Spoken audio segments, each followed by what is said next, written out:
لاباس عليكم دايرين نهار الصحه فيديو جديد ونهار جديد. تنتمنى هذا الفيديو يلقاكم في احسن الاحوال وانتم كتشاهدوا يا ربي.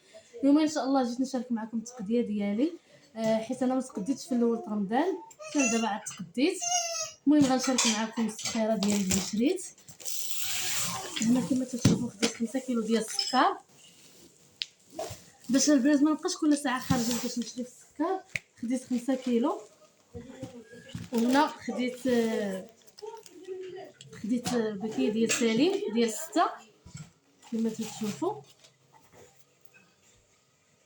وخديت هنايا الفرماج، خديت هذه فيها هذا كيقولوا له القادوس، ما عرفتش شحال فيه من حبه، المهم فيه 96 قطعه كتبينها هنايا.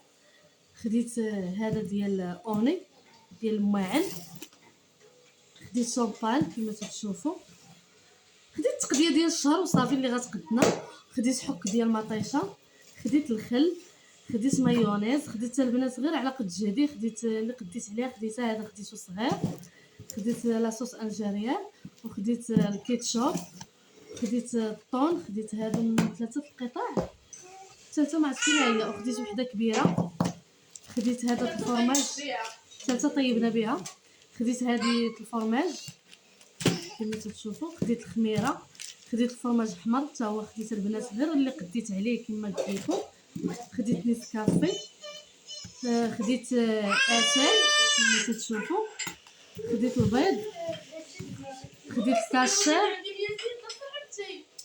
خديت هنايا اتاي، خديت دانون كما تشوفوا. تنبغيو هكا في السحور ولا مورا الفطور.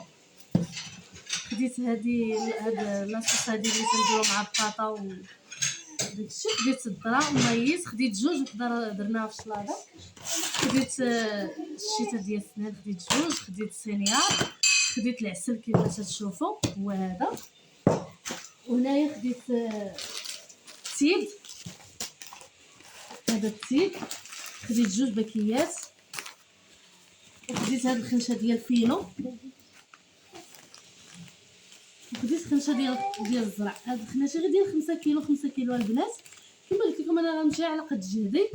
وخديت بوديزه ديال الزيت، ها هي نسيت ما وريتهاش لكم. خديت بوديزه ديال الزيت ديال 5 يطرو. هادشي اللي كاين البنات. وخليكم مع الفيديو ان شاء الله تنشارك معكم الفطور ديالي ديال نهار الثالث في رمضان. وما تنساونيش بلايكاتكم وتشجيعاتكم والكومونتيرات ديالكم الزوينين. وشكرا لكم على المتابعه ديالكم، وانتم معايا تشوفوا كلشي ان شاء الله. كان هو الفطور ديالنا كما تشوفوا. كل واحد راه خيرو في دارو كما تشوفوا. الطاجر راه باقي تيبقبق، حنا حطيناه باقي سخون. هذا البرغر ديالنا كما تشوفوا راه تخطف لينا شي شويه من الفران. وهادشي اللي كاين البنات، كل واحد راه خيرو في دارو. اللي تنبغي نشارك معكم الفطور ديالي، وهادشي اللي كاين البنات. تنقول لكم بسلامه عليكم حتى الفيديو الجاي ان شاء الله.